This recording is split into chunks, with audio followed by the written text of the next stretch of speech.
fabulous film. I wanted to bring in some wonderful panelists right now to discuss the film. First of all, I'd like to bring down Mina Fedor.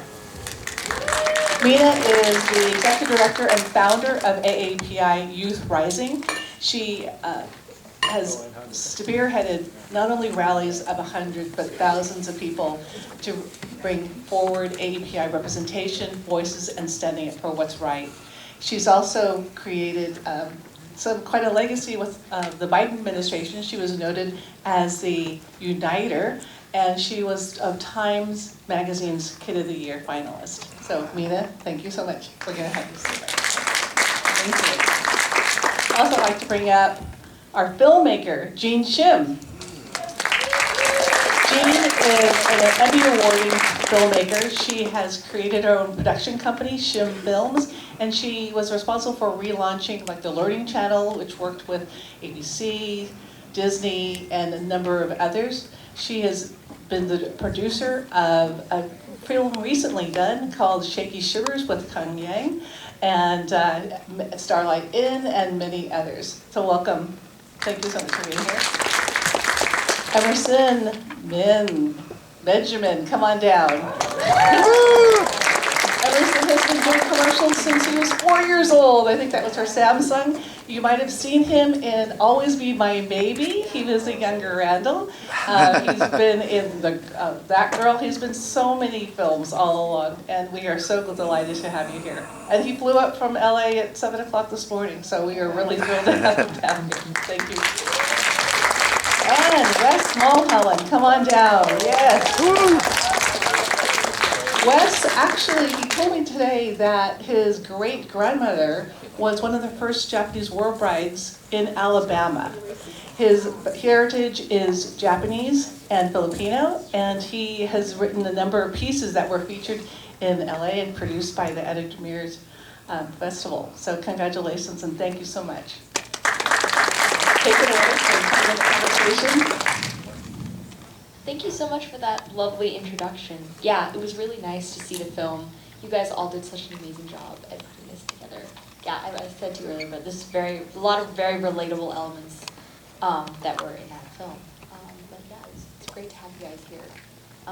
Yeah, so I just wanted to start it out by asking you what first drew you to making and creating this film, and what elements of your own life that you wanted to sort of see represented or incorporated within, because I know sometimes it's hard to see a lot of Asian American representation in media, and obviously there's a lot of representation in there, so I want to know exactly what drove you to want to create something like this.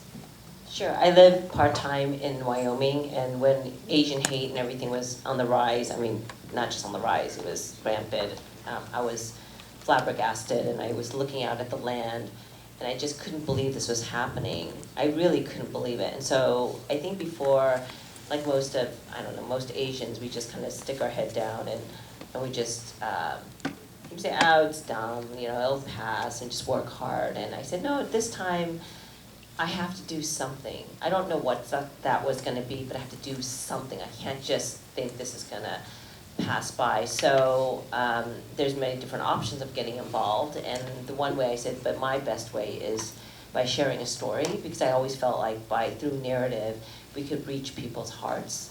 And so that's where it started from that journey. And I also thought it's so interesting and nature is really a character in the film. I was hoping to portray that, and I always felt nature was looking at humans and kind of shaking its head and saying, and I really wanted the land of Wyoming to be kind of a good, character in the film. And I'll say, the moose, the bison, none of this is CG.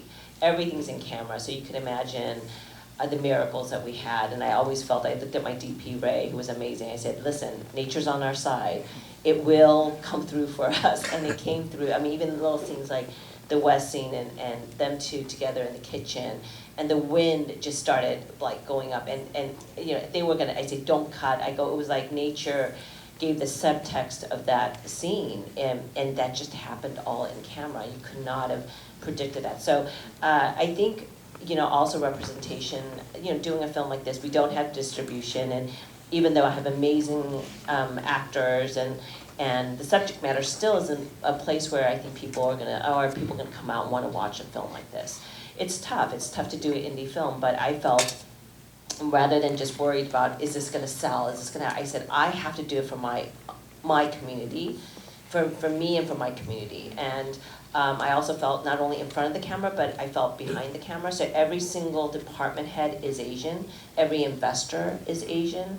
And even under the department heads, we're all Asian, or I found out like one guy who wasn't Asian, but his sister was adopted Korean. I mean, it was crazy. It was like everybody had some kind of, we were so passionate, and they all shared their stories throughout the set and before and after, and I thought that was really important on multiple levels.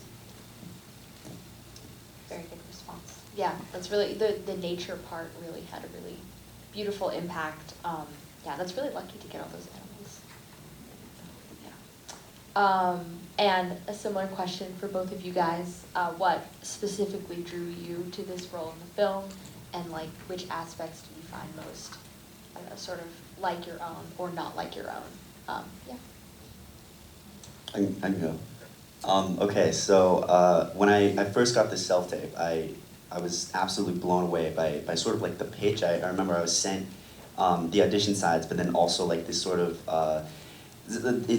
different bios of the different actors I would get to work with, and Gene put together this really awesome sort of package. And then the story of Asian immigration and sacrifice is one that's really familiar to my family. I had my grandma, as was mentioned, came over from Japan during World War II, and then my grandpa sacrificed, and he worked in the U.S. Navy to gain his American citizenship and brought our family over. And so sort of just retelling these stories is just so important, and it's something that really resonated with me, and so I was absolutely thrilled to be part of this project. I am not like my character at all. I think Benjamin is very much internalizing everything that happens to him. I think half of the way that he expresses himself is in what he doesn't say. Emerson, contrastingly, I talk a lot, so whenever I run into any problems in my life, I like to vocalize that. But he just takes everything in, and it builds and it builds and it builds, and I thought that was a really important perspective to portray it on a big screen, because a lot of the times Asians are viewed as, you know, more submissive, or will be quiet, or will just, again, put our heads down and work, while, you know, we sometimes can get stepped on in situations where it's really uncomfortable. And so putting that on a big screen for awareness and to show larger audiences what it's like, because those stories don't get told as much, was very important to me, and that's what drew me. Yeah, I can really see that. I'm more like you. Like, there's a problem, you'll know that. I'm just kidding. But yeah, more vocal, but a lot of my other friends and a lot of like my, I don't know, other AAPI family members and friends, they're very much more, I don't know, sometimes afraid to speak out. So you're right. That's a very important perspective to have included in the film, and you guys executed that really well. Yeah. So I think we know that a lot of our AAPI education begins within the homes and the conversations that we have with our families, and not so much either, we don't really hear about a lot of AAPI stories either in media or in our classrooms, and a lot of that Asian American history is sometimes lost because we just don't communicate it with one another, and it's not like where it should be in history books and things like that. So a lot of the times that we will hear about these stories are from our families, and from the experiences that we have shared with other family members, telling them about their stories. And from my family on my Korean side, I've learned like all sorts of histories that I wouldn't have known about just by, I don't know, having conversations about like my heritage and how I got here, and my family's whole journey to this country as well. But on that note, can you talk, I don't know, any one of you about the specific conversations that you've had with your families, or any stories that really resonated with you and that you carried on to this film?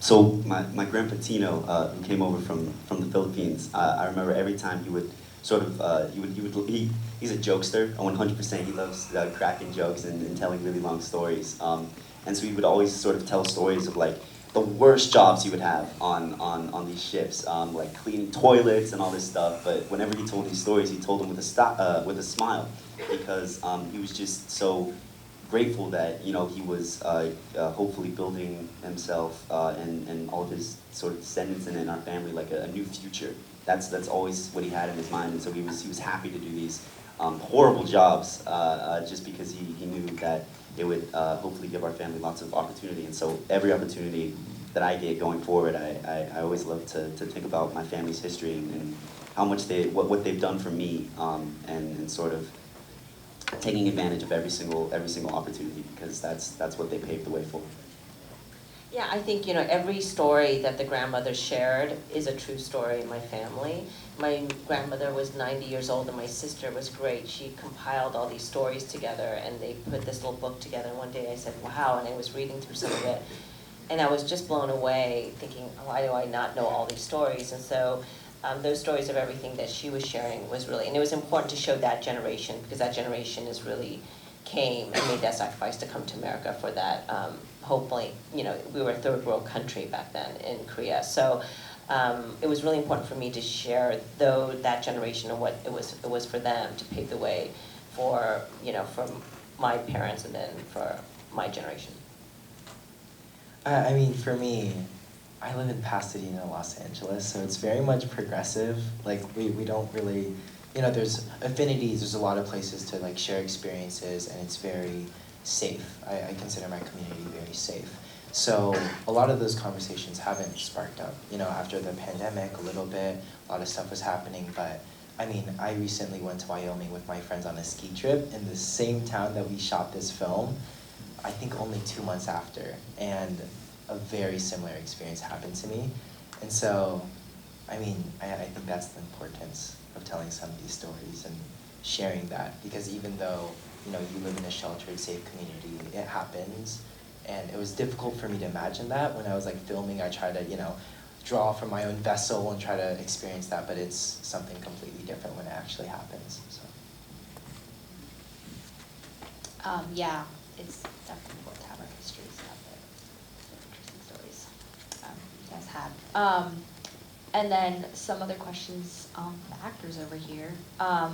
Having played the role, how has, I don't know, your view and experience with this character changed how you see xenophobia and racism, and also like your reactions in combating these kinds of issues? Has this changed your perspective in any way, or like, I don't know, how has this changed your viewpoint on the issue as a whole, and like what experiences? Yeah, for me, I think I developed more empathy. I mean, again, coming from a very safe community, having experienced many of the things that were happening. I mean, the scene where with the dead deer and the trunk and everything, we weren't allowed to see the actor. Me and I tried to introduce ourselves, and you didn't let us see him, talk to him, anything. So the first shot was like cultural shock for me. Like, I didn't know what this guy was doing. They cut out a lot of the crazy stuff he did. He like spat on the window. He did like crazy stuff. He like did crazy motions, but I mean, that helped me develop a better sense of, what it's like to experience some of those things. And, I feel like that betters me as a person, being able to empathize for a lot of people that go through this, because there's thousands and thousands that do that every single day. Yeah, I think empathy is a huge part of all of our characters in this film, especially the empathy that sort of Hunter shares for Benjamin. And Benjamin originally, starts that sort of chain reaction of kindness in the film. I think that from my personal experience, I sort of know what it's like slightly to be bullied growing up. As like the theater kid singing and dancing. That wasn't the popular thing when all my other friends are out playing basketball and sports and all that stuff. And so I sort of have an understanding of what it's like to be bullied. And the character Hunter was very much is a bully himself, but at the same time he's also bullied by his father in a lot of ways. And so I think it's sort of what I've learned is you have to be able to overcome that to sort of end that generational bullying that comes with sort of these hard sort of things that have been passed on from parents. And so it's sort of like gaining that empathy for those certain types of characters and rising above. And I think that's something that I like to believe, and I see it everywhere in social media and my classes, my friends. We're rising above that, which I think is super, super awesome and important. Yeah, and I want to say that I love that they chose you as a moderator, because I was saying this to my producers and everyone. really the hope in the film is the next generation. The choice that Hunter makes is a big choice, and I always felt like that those three characters is really the hope, and it's this next generation. It's not going to be my generation. I don't think, and we have to put that hope. So I love that this dialogue is happening on this level, and there, because it's our future is in your guys' hands. Yeah, that's exciting. Yeah, the way that you portrayed Hunter's character, I think he's breaking a lot of like generational curse type things and like standing up to his father, which I thought was a very good note to end on, sort of more of a hopeful note. Yeah, so can you guys all, I don't know, discuss, or do you have any comments on, I don't know, the importance of standing up for what's right and also just telling your story and speaking out for yourself? Because I feel like, I don't know, advocating for yourself is a really big struggle, especially for the central family in the film. And I was just wondering if you guys have any, I don't know, comments on why that's such an important thing, and like specifically for you, like why you wanted to see that out there and what importance you think that holds. Advocating for oneself. I think what I liked is all the different characters was advocating in a different way, and I liked that kind of, what Jenna was going through and what Ken and how they approached, those characters. And they're all really based on real, true stories. Ken's monologue is really, truly based on the writer's father and what he went through. And Jay, the same, the same dress story. And I think at a certain point, we can internalize, but then, at one point you have a breaking point and you do advocate for oneself. I truly do think that Hunter, it's interesting, this is an Asian hate film, but the Caucasian character is the one that has the growth and kind of saves the day. And we talked about that internally, and I said, but he comes, I had a great deal of empathy for all the Caucasian actors and characters in this film. And I really approached everything, what my hope was, of having empathy. That was my big tonality for the film. And I think, we had a lot of discussions with my producers and different people, because being Asian, having an Asian film like this, a lot of times I was pushed to be more angry, to be more divisive, to be more, kind of take a stance of cynicism almost, and this isn't right. And I said, it's true, but I also feel like the way to heal and go through is through empathy, and it's through love. And so, so we really did, when we were rewriting some of the scenes, and I really felt Hunter has to be the one that steps up, which makes the biggest step, because he really has to, him going home that night to his dad, I wouldn't want to be in that room. He made the biggest step, and I think, I wanted to see further this is my hope. So yes, I think everybody does advocate for themselves in a different sort of way, and I think that's what makes it interesting, because everyone's coming from a different point of view, and different, the grandmother, the mother, and the dad. That's exactly what I would say. It's pretty good coming from the filmmaker. She knows what she's talking about, so.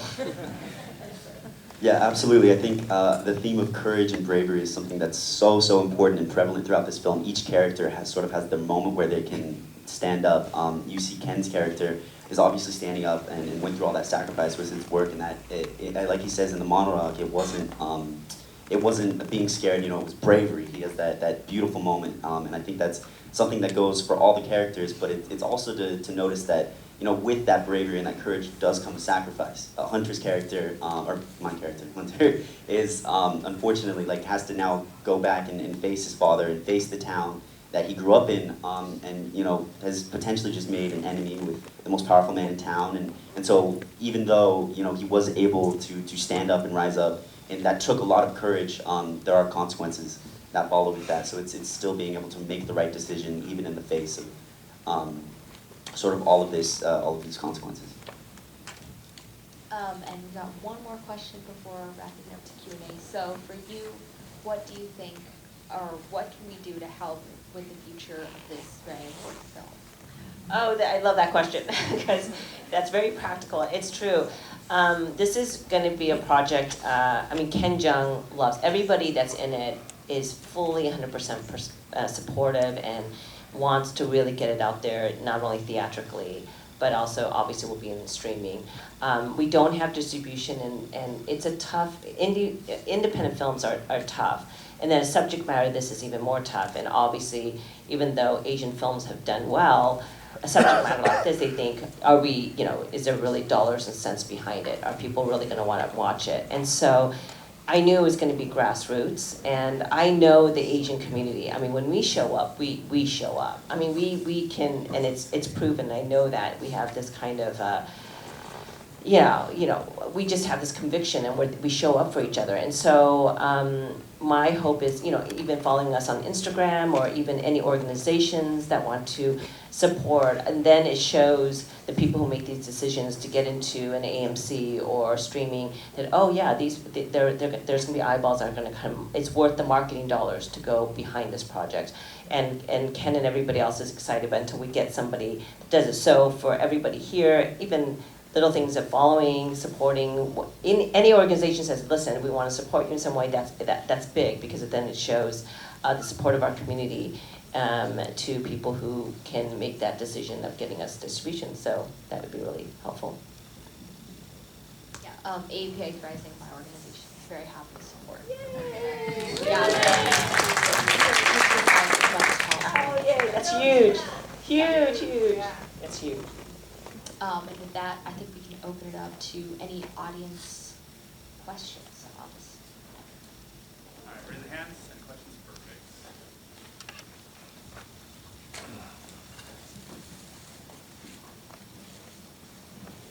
Thank you so much for this great film. I kind of think of it as a kind of a slow burn with intermittent bonfires. So a lot of stuff going on there. So two questions, a short question. The restaurant scene at Yankee Doodles, how much of that was real versus constructed?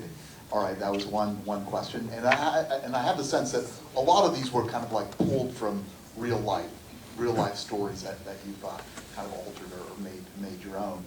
And the other question is about you. I mean, I think it's great we're talking about empathy. I think that's the theme of the century.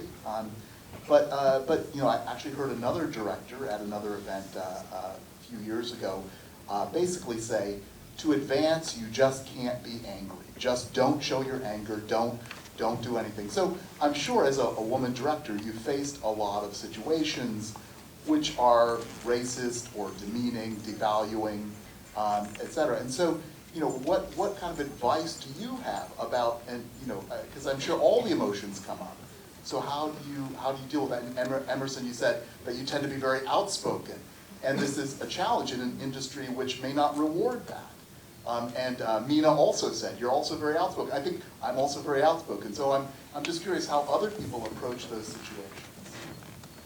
I'll answer the question of the Yankee Doodle. Every single thing in there was there, nothing we dressed. So when we found the location and I went there, I was like, oh my goodness, like, number one, I don't have to pay a penny for production design, which is very expensive. And number two, it was just, I wish you could see more stuff in there. We had so many inserts, I don't even know which one to choose. It was very interesting, and then the funny thing is the cafe was owned by somebody, and then a Latinx person, I think, a Mexican person, actually bought the restaurant, which was so interesting to me because of, and it has really good burgers, so we ate there and we had fries. And he wanted to take a selfie with Ken, the owner, and Ken said, absolutely not. So we were just kind of like, okay, you can take pictures with the kids, I don't know. So it was really interesting. Nothing in that cafe, not even one thing was placed from us. It was all in there. It still is there. It's in right south, outside Alpine in Wyoming. Regarding the other question? Yeah, sure, I can answer that really quickly. Usually when you're not shooting, I rest, go on my phone. It was like a museum to me. I was looking at all the pictures, all this. It was wild. This restaurant is 100% authentic. To answer your second question, I think the only way to make progress is to take some risks, to push back on what's the status quo. And so, being outspoken, being vocal about, your perspectives.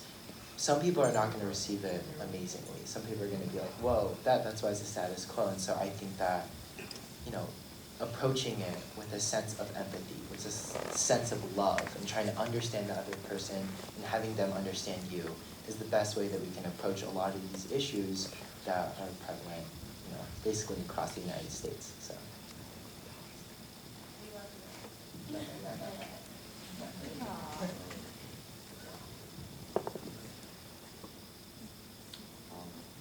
Sure, yeah.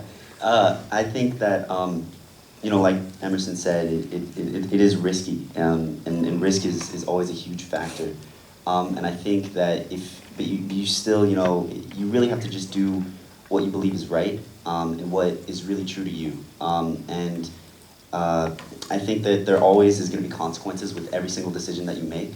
And so it's weighing those consequences, and it's also, like Emerson said, having that open mind, being able to hear the other person's opinion and respecting that opinion, and moving forward. Whether you disagree or not, that's completely okay if, two different people disagree, but it's just sort of respecting their opinion, and not making this huge sort of explosive, like, oh no, you're wrong, and I need to make you right, and I'm gonna do everything I can to right your wrong ideas, but it's sort of accepting that people come from all different backgrounds and all different places, and we all sort of have this empathy as humans and this shared experience of pain, and we all go through different difficult things in life, and so it's sort of understanding that everybody comes from a different place and may have different viewpoints, and so it's being able to look past that and still respecting them as humans. I'll say one quick thing. It was so interesting that when we first did this film, it was shot, it was based during the time right after Trump said Kung Flu virus, and that was actually in the script. And, they have a target on our back. That dining room scene, Jay says, a Kung Flu virus, we have a target on our backs. I mean, it was very, and it was during the pandemic, and they had masks on, and then there's a scene in the dining room, Yankee Doodle, where a guy coughs in her face, and she has a mask. So we really pushed it, and we shot it that way. But when we were in the edit room, one of the decisions that I had, so one of the decisions that we had, that we pulled back the COVID and the Trump scenes. And the reason why is because a couple things. I think when I was talking to Netflix, they said, a lot of times audiences right now are really sick and tired of seeing kind of COVID stuff, which I kind of agreed to. So you never know where audiences are at the timing of when your film comes out. But the second was, I really did feel by taking it out of that time of COVID, taking out the Trump, I think it allowed this dialogue for us to happen, which is what I wanted. I think having the Trump issue was gonna just shut people down, especially in a lot of the heartland and the middle of America. I didn't want that. I wanted this dialogue to happen. So it was really good to, okay, yes. So that was that. I just want to thank Mina, Jean, Benjamin, and Wes. Thank you so much for this great conversation. Really important topic. I have a favor to ask of you. I know you have many different questions and you want to take pictures with these wonderful folks. I have to ask you to do it in the central film area, because we have a film coming up right after us. It's the shorts. And if we could exit the theater and, again, give these folks a wonderful hand, but please exit the theater quickly so we can clean up and roll to the next one. Thank you so much for coming.